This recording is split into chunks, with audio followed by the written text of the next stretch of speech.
पांडव जीवित नहीं रह सकते मामाश्री। अब मुझे स्वयं ही उनका वध करना होगा। मूर्खता मत करो पुत्र। मूर्खता मत करो। जो भाई अग्नि पर्व का अंत कर सकते हैं, उनका वध करना इतना सरल नहीं होगा।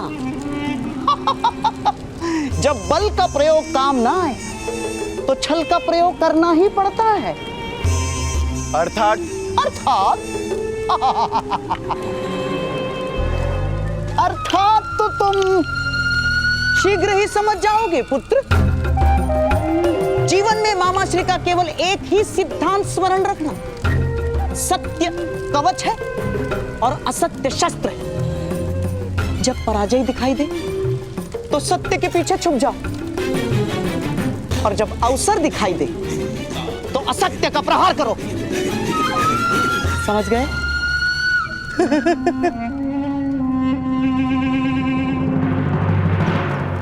आपका बहुत बहुत धन्यवाद सज्जन, किंतु आप हैं कौन?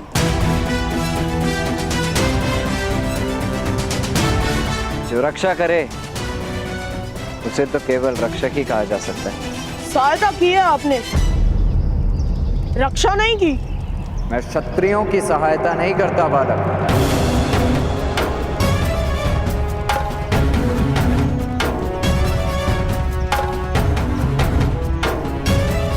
क्योंकि क्षत्रियों का स्वभाव होता है कि वे अपने सहायक को शीघ्र ही दास मान लेते हैं, और दासत्व मेरा स्वभाव नहीं। हम वनवासी दासत्व में नहीं, मित्रता में विश्वास रखते हैं। और भीम अंतिम सहायता, जिसके बाद और किसी सहायता की आवश्यकता ना हो, उसे रक्षा ही कहते हैं। ज्येष्ठ भ्राता, क्या हम भाई मिलकर उस राक्षस का वध नहीं कर पाते? कर पाते, अवश्य कर पाते, किंतु कैसे कर पाते?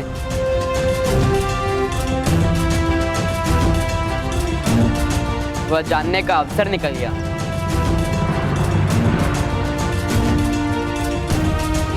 इसीलिए उचित होगा कि हम इन्हें रक्षक मानकर प्रणाम करें।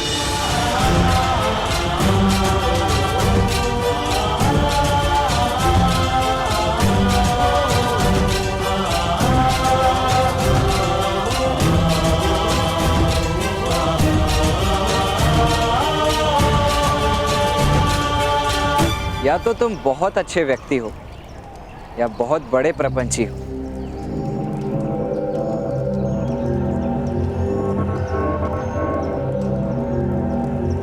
हमारे भ्राताश्री का अपमान मत कीजिए, हम सहन नहीं कर सकते।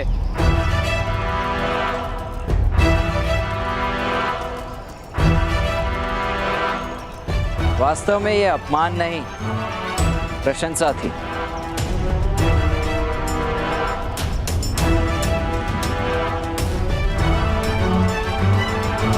यदि इससे मन ना भरा हो तो आपकी माता के साथ मेरे पिता इसी ओर आ रहे हैं।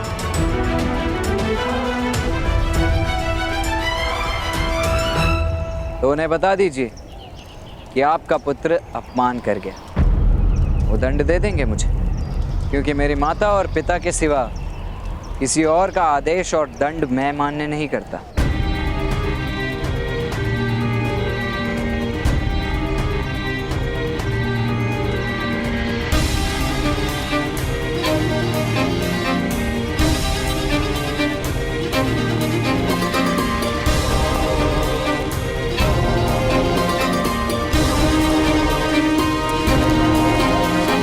माता, आप स्वस्थ है ना?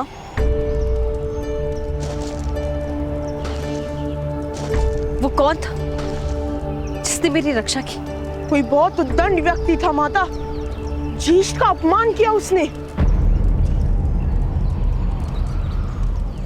किंतु बहुत बलवान था, कह रहा था कि वह इनका पुत्र है।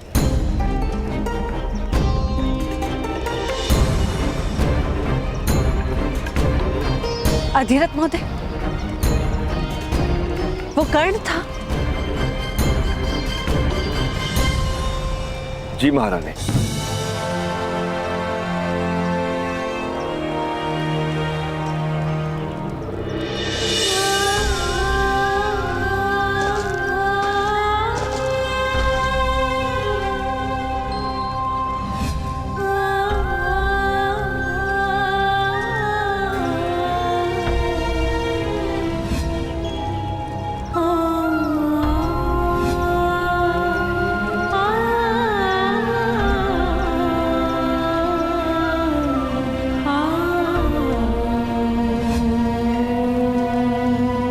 बिना मिले क्यों जा रहा है? कर्ण, कर्ण, कर्ण।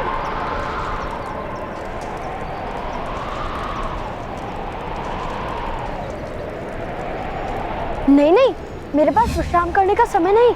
मुझे माता के लिए कस्तूरी मृग पकड़ने जाना है ना। क्या फिर से किसी कस्तूरी मृग को पकड़ने जा रहे हो?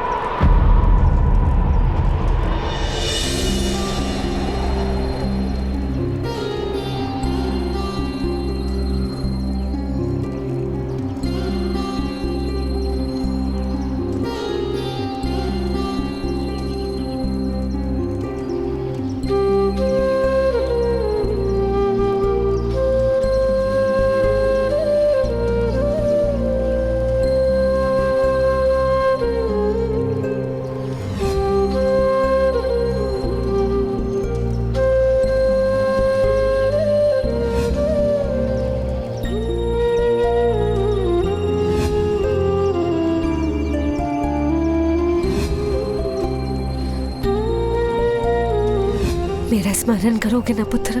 ये मेरे लिए गाई गई पहली लोरी थी देवी कुंती।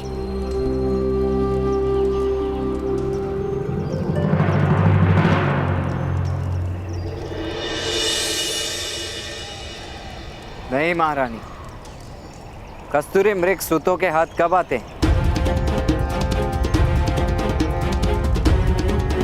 केवल कल्पना ही रह जाती है।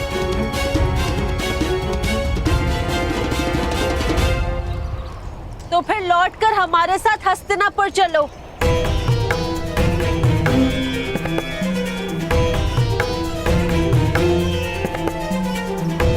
नहीं महारानी,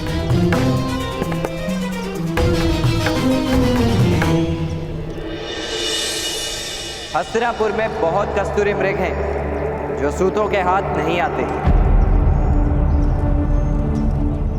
इसी कारण से तो हस्तिनापुर का त्याग करने का आदेश दिया है पिताश्री ने।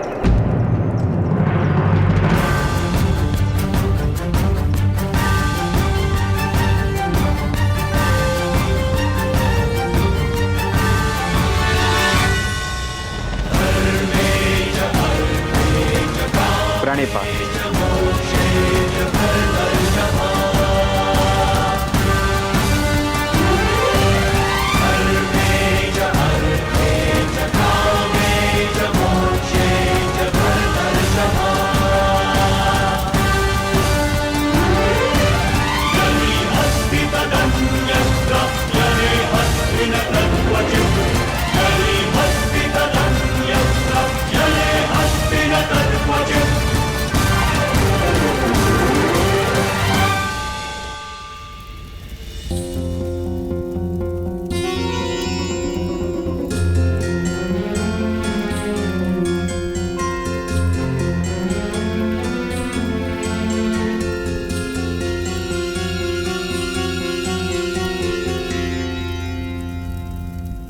ऐसा मत करो दुर्योधन।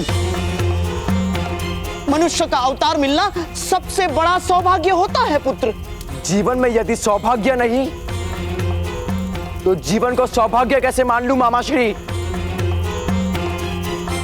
कोई वनवासी आकर मेरे पिता के सिंहासन पर अपना अधिकार जमा ले और मैं सारा जीवन उसकी सेवा करूं, ये अन्याय मैं कदापि सह नहीं पाऊंगा मामाश्री।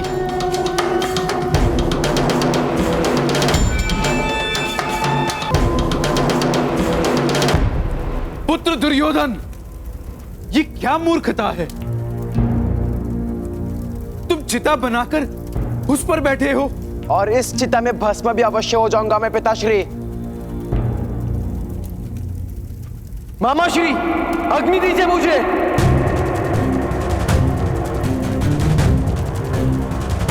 नहीं पुत्र, तुम्हारी मृत्यु का विचार भी मेरे लिए नरक यातना है पुत्र। मेरा आदेश है, तुम इसी समय चिता से नीचे उतरो। और क्या करूं मैं पिताश्री? सारा जीवन किसी की सेवा में बिताऊं? उन पांडवों की उंगली पर सारा जीवन नृत्य करूं? उनकी सेना में एक सामान्य सैनिक बनकर किसी युद्ध में मृत्यु प्राप्त कर लूं? क्या ये संपत्ति दे रहा है मुझे अपने उत्तराधिकार में? नहीं पिताश्री, आप अपने पुत्र को ऐसा भयानक जीवन नहीं दे सकते। या तो मुझे युवराज बनाइए या मुझे मरने दीजिए।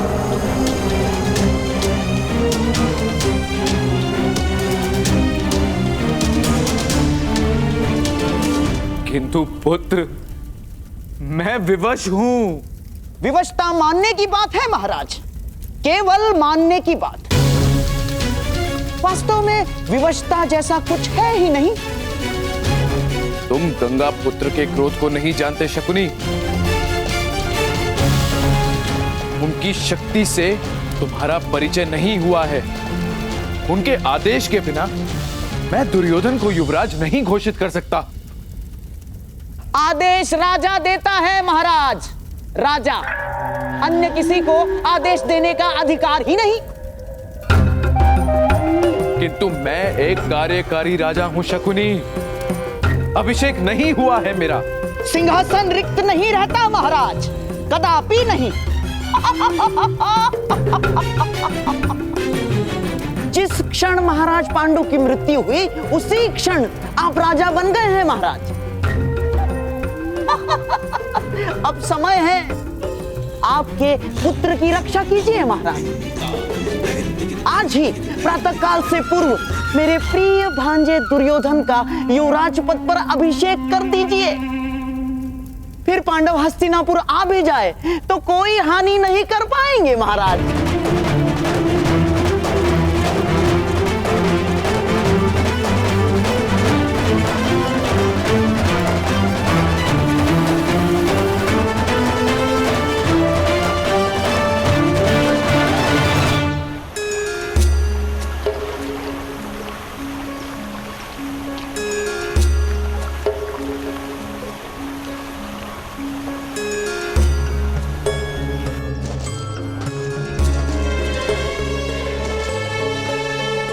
अधिरथ महोदय,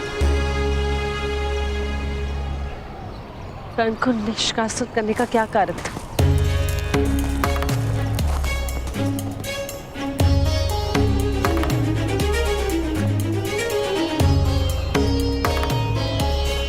महारानी, उसका जन्म ही उसका अपराध है।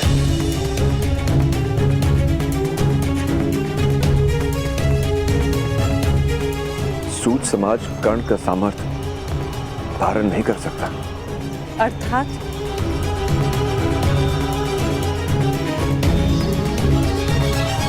कर्ण बहुत सामर्थ्य है और इसी कारण प्रतिदिन समाज के साथ उसका संघर्ष हो रहा था।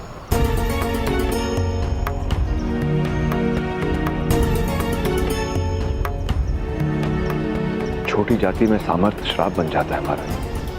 सामर्थ्य कभी शाप नहीं बनता अधिरथ।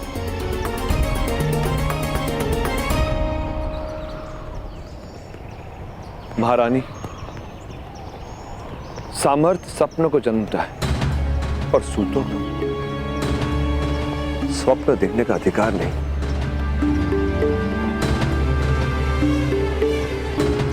कर्ण शस्त्र उठाकर योद्धा बनने का स्वप्न देख रहा था। स्वप्न से अपने संतान को जगाना पड़ता है,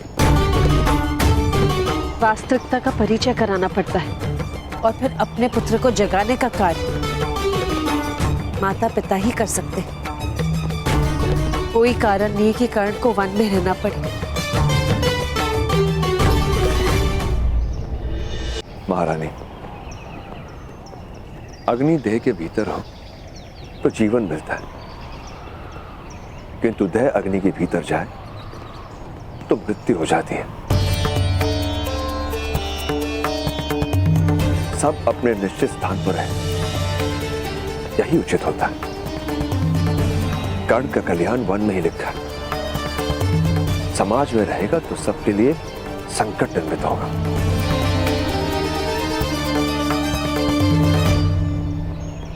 महामंत्री भी जानते हैं महारानी।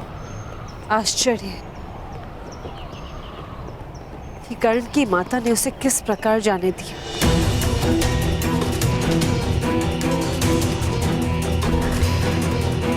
माता के हृदय को समझाना कठिन था,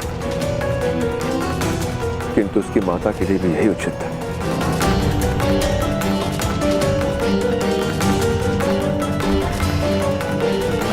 कि वो हसनपुर का त्याग करे। मुझे क्षमा कर दो पुत्र।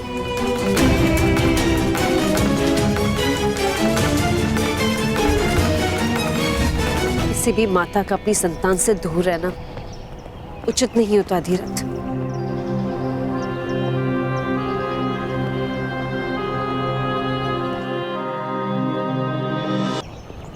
पुत्र युधिष्ठिर,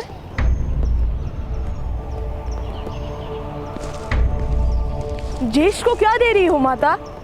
एक कार्य दे रही हूं, तुम्हें करना है? नहीं, मुझे तो भूख लगी है। कोई कार्य करने की शक्ति नहीं है मुझ में। हम सब साथ में भोजन करेंगे। युधिष्ठिर, अधिरथ महोदय के पुत्र को ले आओ।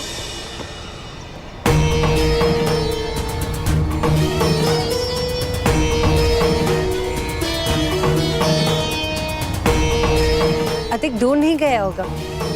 मैं जाता हूँ माता, मैं उनके चरण चिन्ह सरलता से देख पाऊंगा। कर्ण बड़ा हो गया है, उसे जाने देना ही उचित होगा। नहीं अधिरथ, कोई भी इतना बड़ा नहीं होता कि अपनी माता की गोद में समा न सके। कर्ण को आप उसकी माता से दूर नहीं कर सकते।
कर्ण महोदय,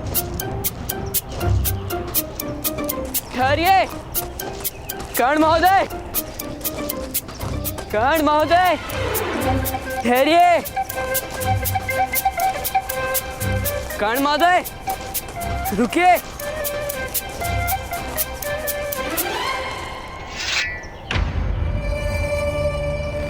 प्रिय बाण, रास्ता रोको।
ये तीर पकड़ कैसे लिया?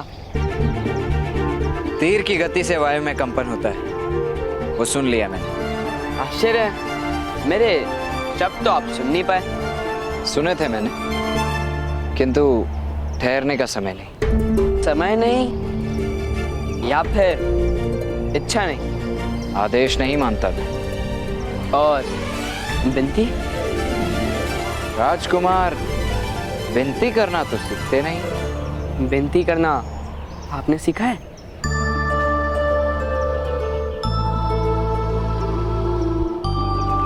सीखा था, किंतु वन में प्रवेश किया उसी क्षण विस्मरण कर दिया। अर्थात आप वन के राजकुमार बन गए? नहीं, वन का सम्राट बन गया। वन की यही तो विशेषता है, यहाँ प्रत्येक जीव या तो सम्राट है या मृतदेह। इस समय तो हम दोनों वन में खड़े हैं, इसका मतलब हम दोनों सम्राट हैं।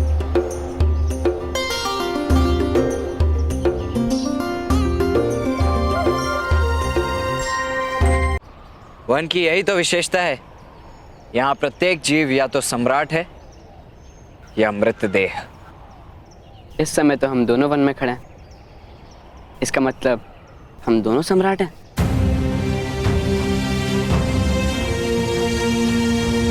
या दोनों मृतदेह। अधिक बोलते हो। मेरे अनुज शोण की भांति तुम्हारी भी जीवा पर अंकुश नहीं है।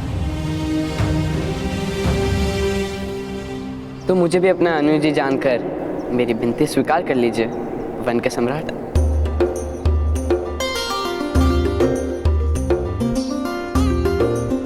मेरी माता ने आपको बुलाया। माता और पिता तो वन में भी आदेश दे सकते हैं। चलो। केवल बातें ही करते हो या कोई परिचय भी है? अभी विश्व के सर्वश्रेष्ठ धनुर्धारी ये परिचय दे नहीं सकता, इसलिए इस समय मेरा परिचय केवल अर्जुन ही है। तुम्हारे धनुष के ऊपर का भाग अधिक भारी है, इसीलिए तुम्हारे तीर दाहिनी दिशा में मुड़ जाते हैं। सर्वश्रेष्ठ धनुर्धारी बनना है तो प्रथम अपने धनुष से परिचय दो।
महाराज,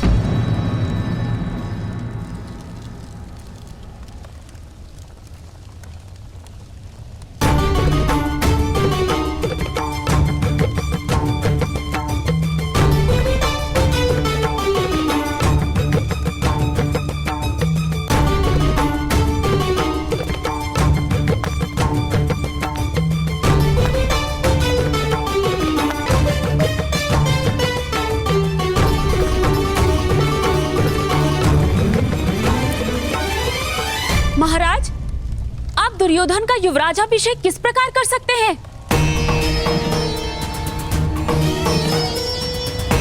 भ्राता पांडु के निधन के बाद उत्सव का अवसर किस प्रकार हो सकता है? यदि आज का अवसर चला गया तो उत्सव का समय कभी नहीं आएगा जीवन में। किंतु इस समय भ्राताश्री विदुर भी नगर में नहीं है। तातश्री भी रथ लेकर कहीं प्रवास पर निकले हैं। अघोर साधना तो अमावस्या की रात्र को ही की जाती है, जब सूर्य और चंद्र दोनों लुप्त हों। किंतु अघोर साधना तो पाप है ना भ्राताश्री? अवश्य पाप नहीं।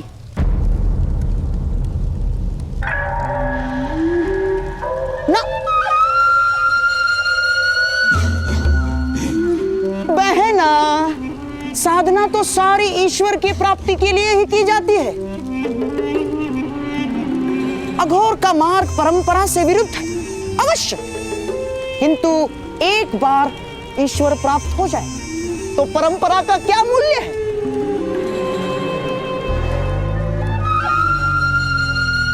राजकुमार को अभिषेक हेतु आसन पर बिठाइए।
ये लीजिए माता, वन के सम्राट पधारे हैं।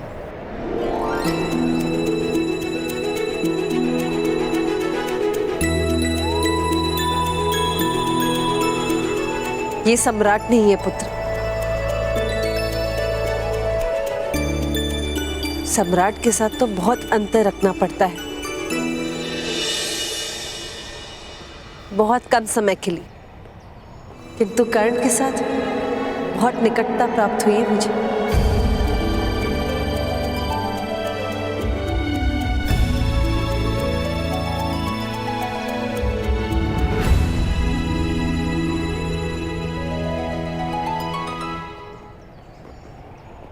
घर त्याग के जाने का स्वभाव आज भी है कर्ण?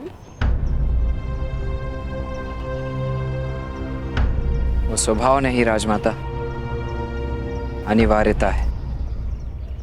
माता पिता त्याग कर दें, ऐसा मेरे भाग्य में लिखा है।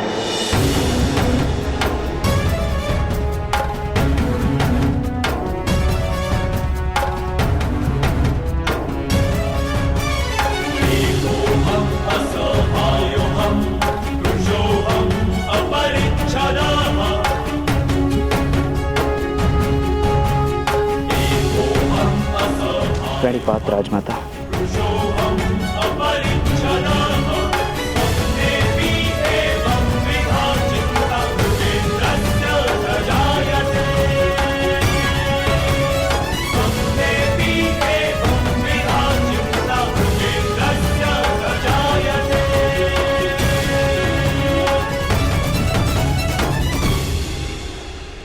क्या अपरिचितों को भोजन करवाने का स्वभाव आज भी है आपका?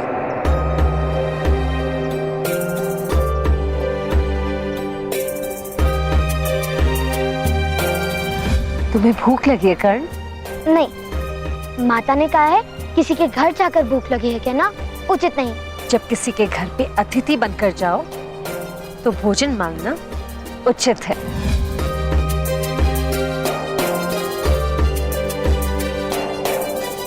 अपरिचित नहीं, अतिथि।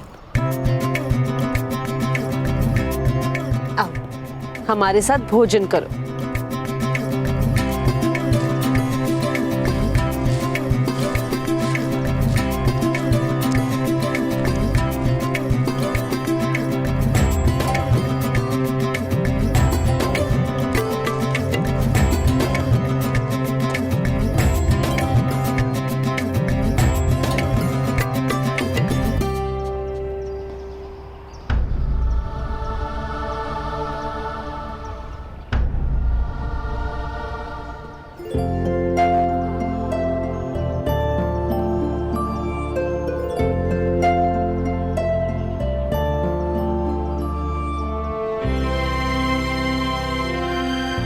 अब मैं बालक नहीं रहा राजमाता, और आप सन्यासिनी नहीं रही।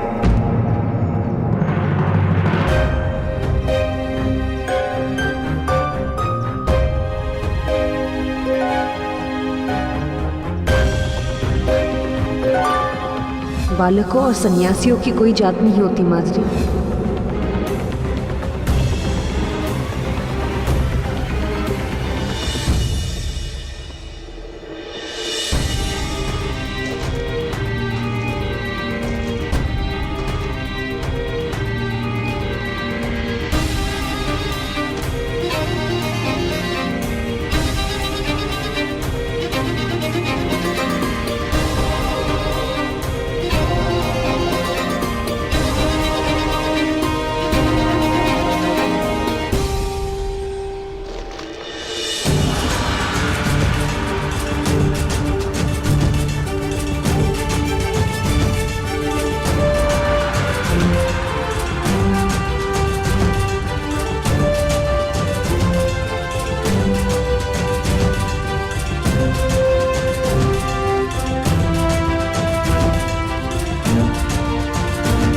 वन के सम्राट, क्या सामान्य वनवासियों को आपके साथ भोजन करने की अनुमति है?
आज्ञा दीजिए महारानी कुंती।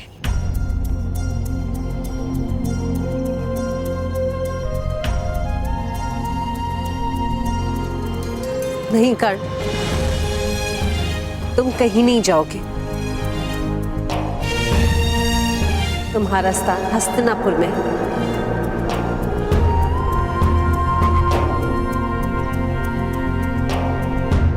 मैंने तो वन में वास करने का निर्णय किया है। अब मैं हस्तिनापुर में प्रवेश नहीं कर सकता।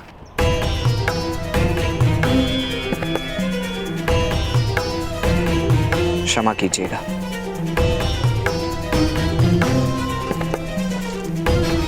तुमने हस्तिनापुर का त्याग किया कर्ण।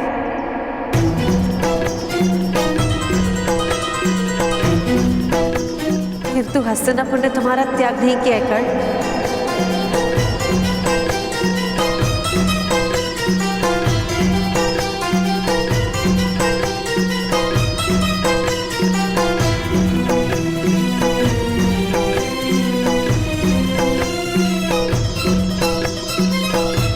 संबंध दो पक्षों से बनता है, एक ही पक्ष से टूट सकता है। और मैंने हस्तिनापुर से संबंध अपनी ओर से तोड़ दिया है।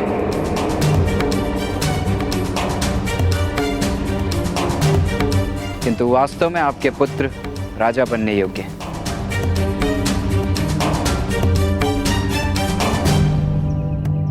जिस दिन उनका शासन होगा, मैं अवश्य अपने पिता से अनुमति लेकर लौट आऊंगा। युधिष्ठिर हस्तिनापुर का युवराज बनने ही जा रहा है।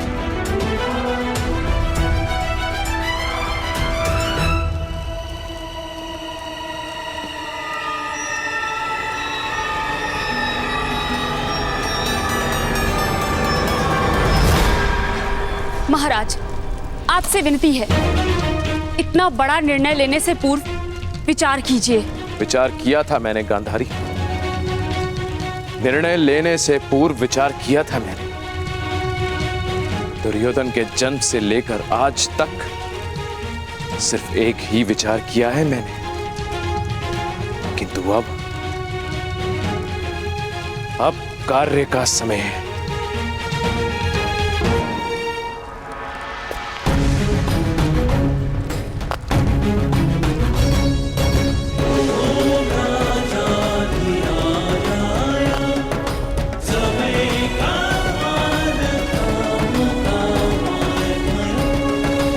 ठहरो धृतराष्ट्र।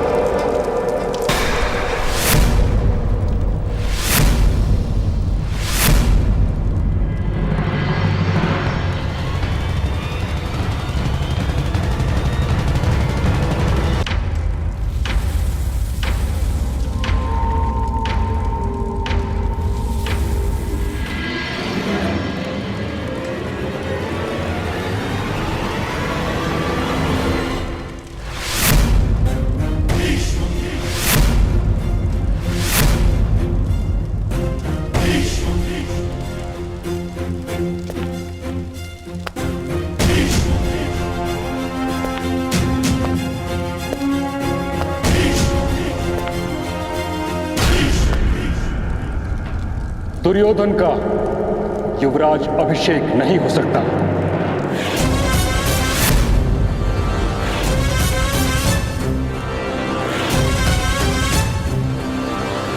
महाराज पांडु का ज्येष्ठ पुत्र युधिष्ठिर अभी जीवित है। हाँ? किंतु महाराज, जो यज्ञ आरंभ हो गया है उसे रोकने का क्या अर्थ है महाराज? इस यज्ञ को आरंभ करने का अधिकार नहीं था तुम्हें धृतराष्ट्र। इस सिंहासन का अधिकार नहीं है तुम्हें। यदि यज्ञ आरंभ हो ही गया है तो युधिष्ठिर का युवराज अभिषेक करवा दो।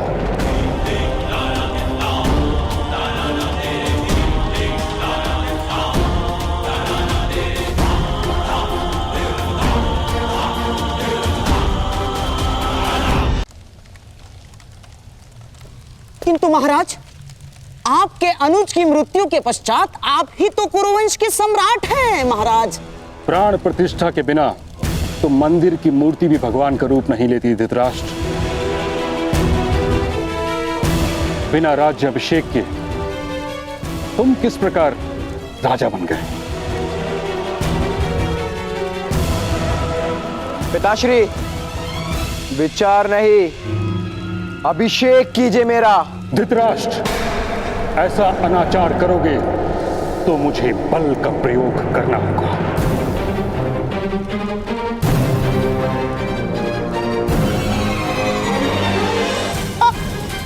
आप हस्तिनापुर के सिंहासन को समर्पित हैं महामहिम। आप सिंहासन के विरुद्ध बल प्रयोग करेंगे? गंधार राज, मैं भगवान परशुराम का शिष्य हूं। शांतनु और गंगा का पुत्र, मेरे सामर्थ्य को आवाहन मत दो। मैंने कुरुवंश की रक्षा करने का प्रण भी लिया है। मैं अन्याय नहीं होने दूंगा।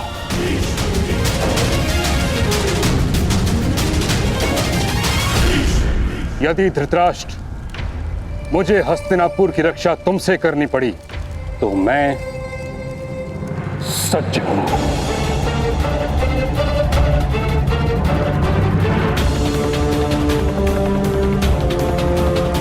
निर्णय लो धृतराष्ट्र।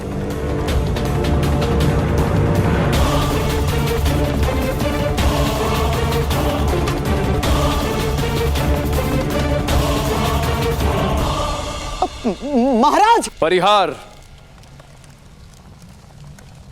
मुझे एकांत में ताच्छ्री से हस्तिनापुर के युवराज के बारे में चर्चा करनी।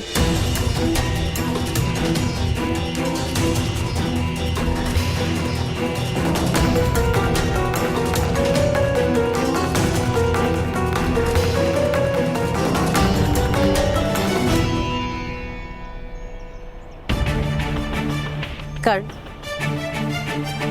तुम्हारे पिता से मैं अनुमति ले लूंगी। अधिरथ,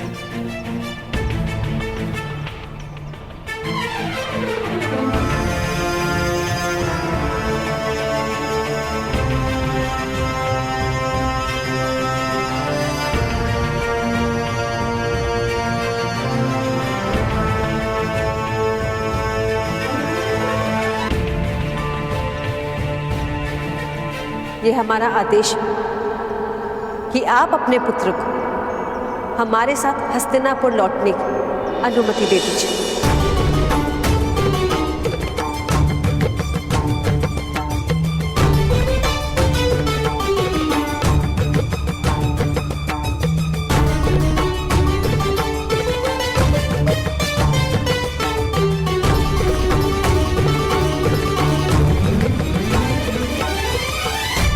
अवश्य महारानी।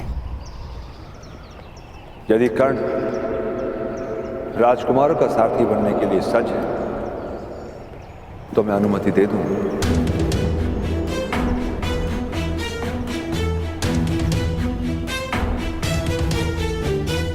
मेरे रथ में बैठे राजकुमार बार बार रथ से गिर जाते हैं पिताश्री, आपने देखा है।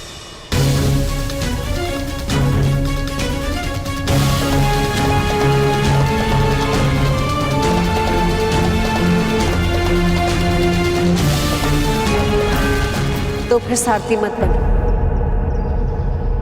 मेरे पुत्र को अपना अनुज मानकर उनका रथ हाँको।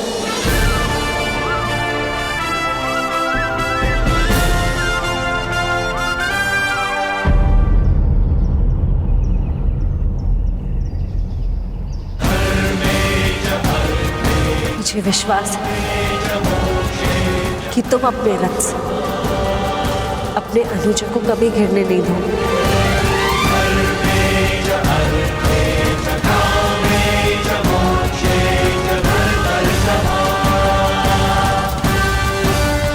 वसंत उत्सव के दिन मैं तुम्हारे रथ में प्रवास करूंगा और स्वयं तुम्हारी परीक्षा लूंगा। अवश्य वसंत पंचमी के दिन होने वाली परीक्षा मेरे और महामहिम के भाग्य में लिखी है और उस हेतु हस्तिनापुर लौटना अनिवार्य है। राजकुमारों में एक सूत का अनुज बनने की क्षमता कदाचित ना हो,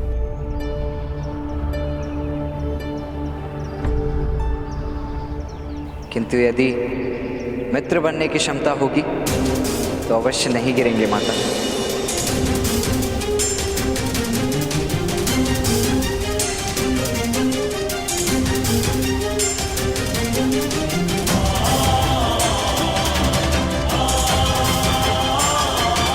महारानी,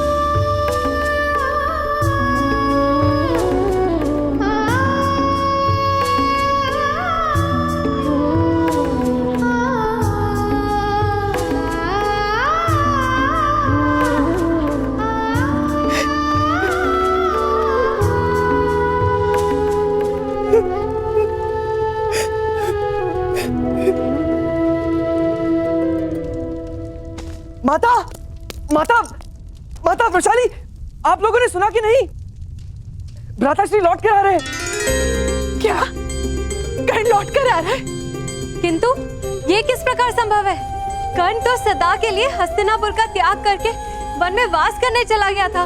ये मैं नहीं जानता, वामिल को कुछ बालकों ने आकर समाचार दिया है। चलिए माता, भ्राताश्री का स्वागत करते हैं, चलिए। ये किस प्रकार का अन्याय है ताचरी? अन्याय नहीं, धर्म है ये। धर्म नहीं ताचरी, ये धर्म किस प्रकार हो सकता है? मैं कुरु वंश का ज्येष्ठ पुत्र था, उस सिंहासन पर मेरा अधिकार था ताचरी। मेरे राज्य अभिषेक के समय विदुर ने मेरी क्षमता पर प्रश्न उठाया तो आपने उसकी बात किस प्रकार मान ली? आपने मेरे साथ ऐसा अन्याय क्यों होने दिया ताचरी? क्यों? एक नेत्रहीन व्यक्ति का राज अभिषेक नहीं किया जा सकता। परिचित हो तुम इस बात से। हस्तिनापुर की समस्त प्रजा तुमको राजा के रूप में कभी स्वीकार नहीं करती। किंतु मुझ में क्या कमी थी ताचरी? एक मुष्टि के प्रहार से हाथी तक को गिरा सकता हूं मैं ताचरी। रोम रोम में नेत्र हैं मेरे। आने वाले व्यक्ति की श्वास की गति से बता सकता हूं कि उसके मन का विचार क्या है। शस्त्र और शास्त्र में पारंगत किया है मैंने स्वयं को। एक नेत्र की कमी पूरी करने के लिए अधिक से अधिक क्षमता और सामर्थ्य प्राप्त किया है मैंने। फिर भी मैं राजा नहीं बन सका। क्या यह अन्याय नहीं था?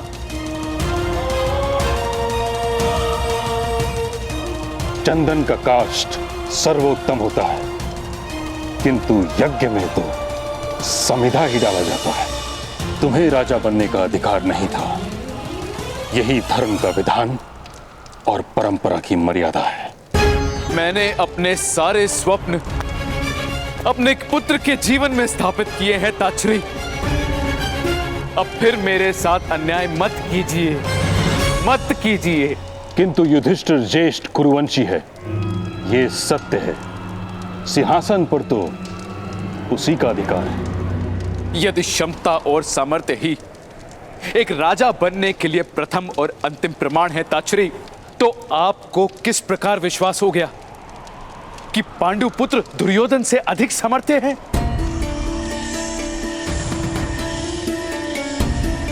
वनों में पले बड़े हैं ताचरी। न समाज का अनुभव है, न गुणों की परीक्षा हुई है। आपने किस प्रकार से विश्वास कर लिया कि पांडुपुत्र युधिष्ठिर ही युवराज बनने के योग्य है? आप अवश्य ही मेरे साथ पक्षपात कर रहे हैं ताचरी। एक बार और मेरे साथ अन्याय कर रहे हैं आप। क्षमता और सामर्थ्य का प्रमाण तो दुर्योधन ने भी नहीं दिया धृतराष्ट्र।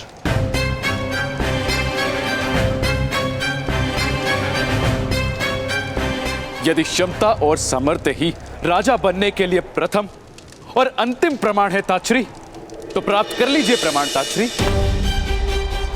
करवा लीजिए दोनों राजकुमारों के बीच प्रतिस्पर्धा। फिर निर्णय होगा कि कौन होगा हस्तिनापुर का युवराज। उचित कहा तुमने पुत्र, किंतु दोनों राजकुमार अबुद्ध हैं। ना उन्होंने ज्ञान प्राप्त किया है और ना ही गुरुकुल गए हैं। अज्ञानता की प्रतिस्पर्धा का क्या लाभ? जिस दिन दोनों राजकुमारों ने सामर्थ्य और ज्ञान प्राप्त कर लिया, उस दिन होगी प्रतिस्पर्धा और उनकी क्षमता के आधार पर हस्तिनापुर अपना नया राजा नियुक्त करेगा।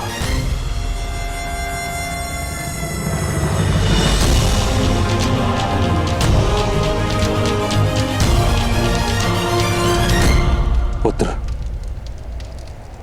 अब चलकर पांडु पुत्रों का हृदय से स्वागत करो।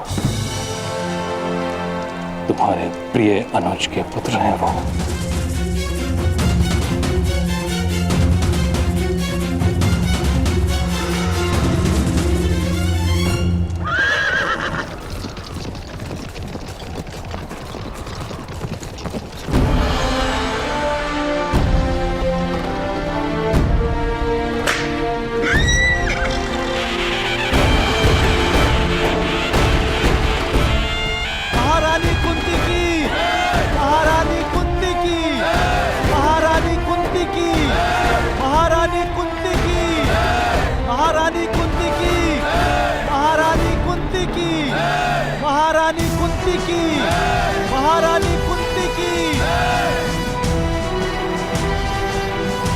ध्यान से देखो दुर्योधन, यही है वो भाई जिनके कारण तुम्हारा युवराज पद पर अभिषेक नहीं हो पाया। यही है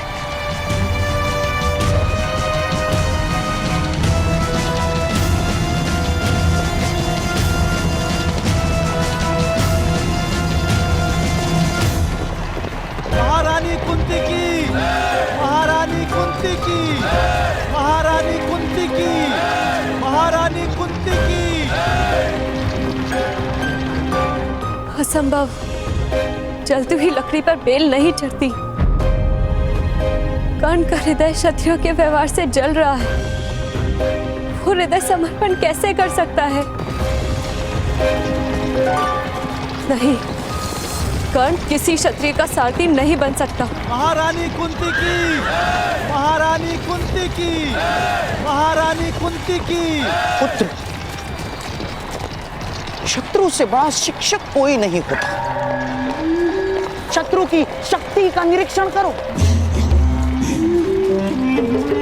तुम्हारा शत्रु तुम्हें स्वयं ही पराजय का मार्ग दिखाएगा।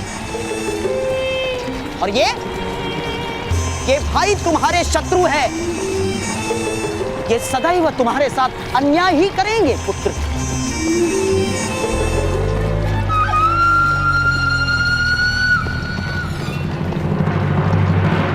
महारानी कुंती की, महारानी कुंती की, महारानी कुंती की, महारानी कुंती की, महारानी कुंती की, महारानी कुंती की, महारानी कुंती की।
प्रणिपातौश्री। तुम्हारे तप में वृद्धि हो वत्स कुंती।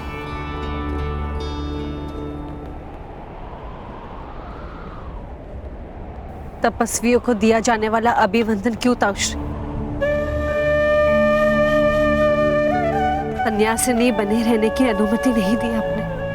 जब कर्तव्य ही जीवन का एकमात्र कारण हो तो समग्र जीवन तपस्या बन जाता। वास्तव में तुम्हारी तपस्या तो अब आरंभ हुई है वत्स।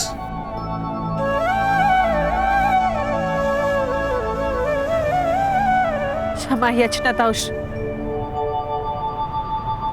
आपके पुत्र को जीवित नहीं रख पाई।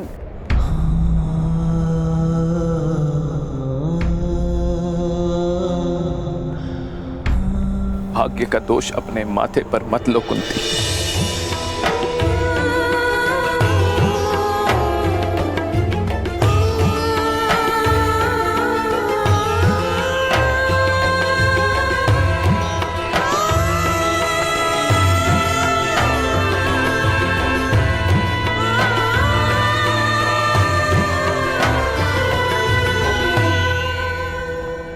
प्रणिपात महाराज। कल्याण हो।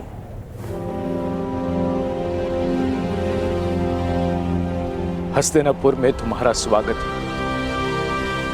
संसार के सुख तो तुम्हें यहां प्राप्त नहीं हो पाएंगे कुंती, किंतु तुम्हें और तुम्हारे पुत्रों को सुख और सुविधा अवश्य प्राप्त होगी यहां।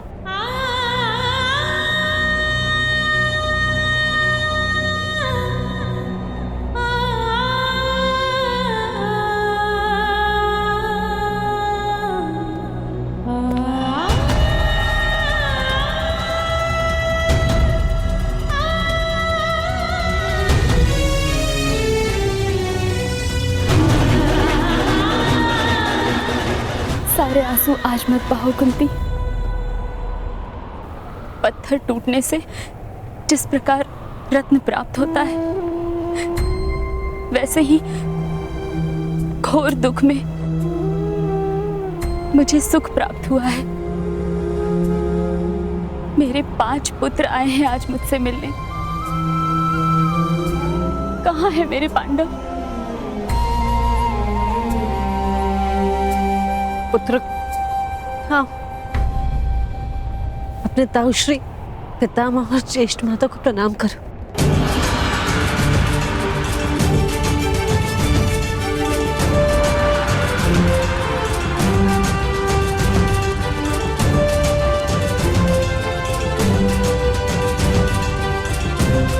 कल्याण हो पुत्रों।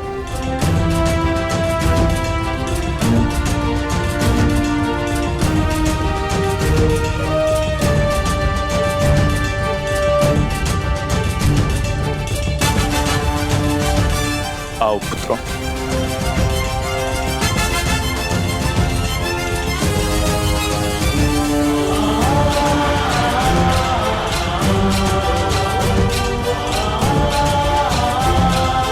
सर्वप्रथम तुम्हें अपने पिता के अस्थि विसर्जन हेतु जाना है।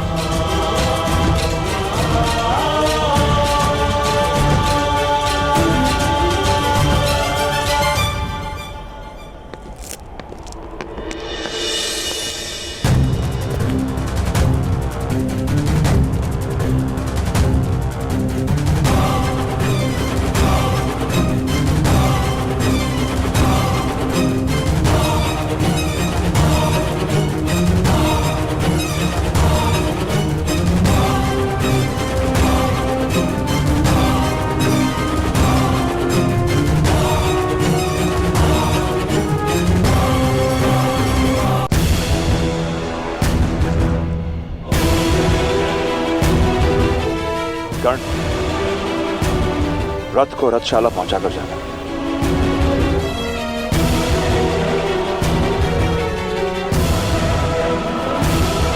कर्ण,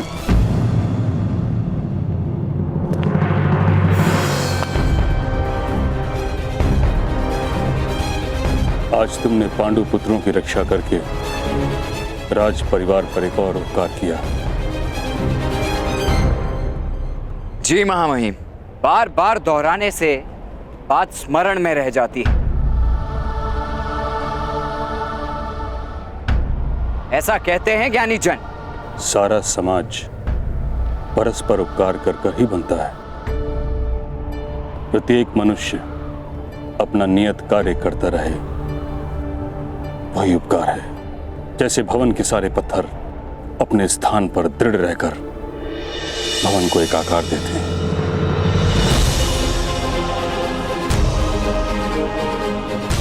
और फिर भी भवन की शोभा तो उसके कलश से ही जानी जाती है।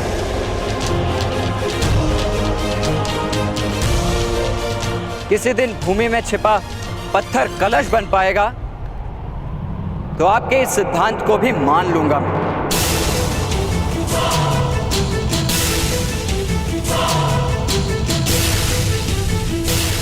प्रणिपात।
वरुणं च दिवम्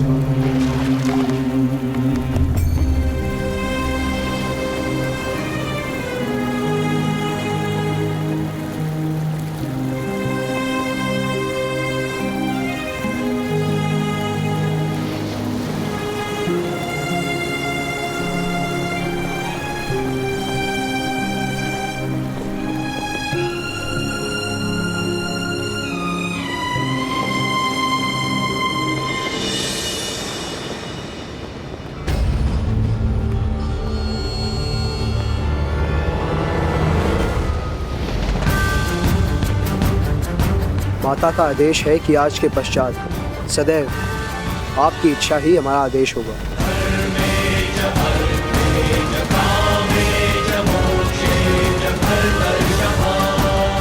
आज के पश्चात तुम्हारा सुख ही हमारी इच्छा होगी।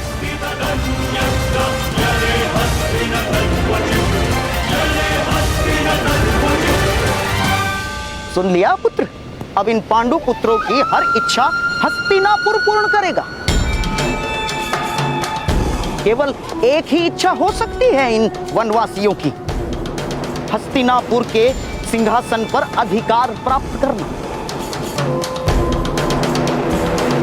यहाँ घर बनाएंगे तो अधिकार प्राप्त करेंगे ना। दुशासन, तुम्हारे भाई वन से आए हैं, उनका ऐसा स्वागत करो कि हस्तिनापुर उन्हें अपना घर नहीं कारागार प्रतीत हो।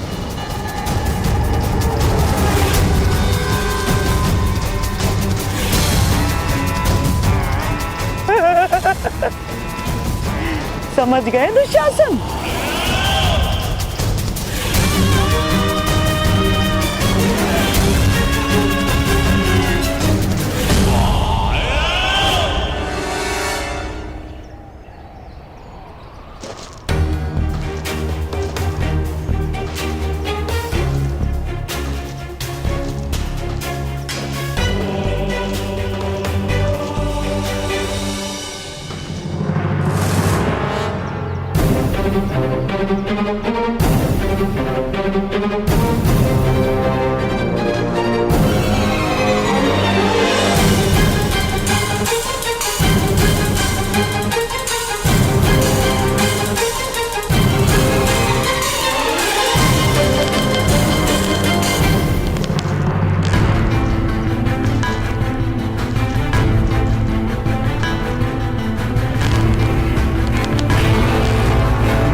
यदि मारने की इच्छा है तो ये मार्ग उचित नहीं है। हाँ, यदि मरने की इच्छा है तो इससे उचित मार्ग है ही नहीं।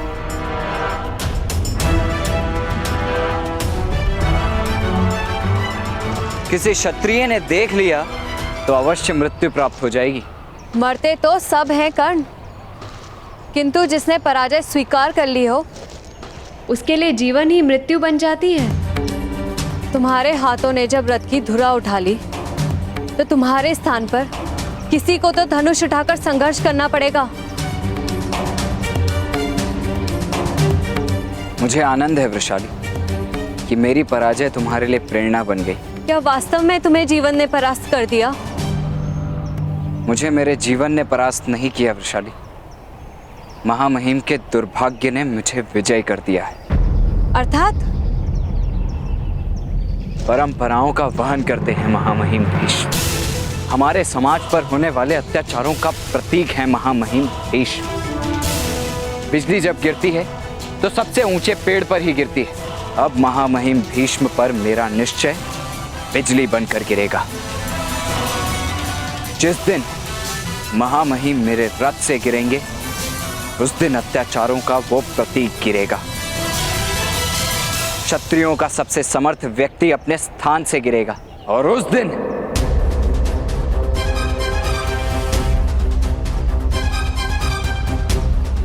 दिन ये सिद्ध हो जाएगा कि सूतों का सामर्थ्य क्षत्रियों से कम नहीं।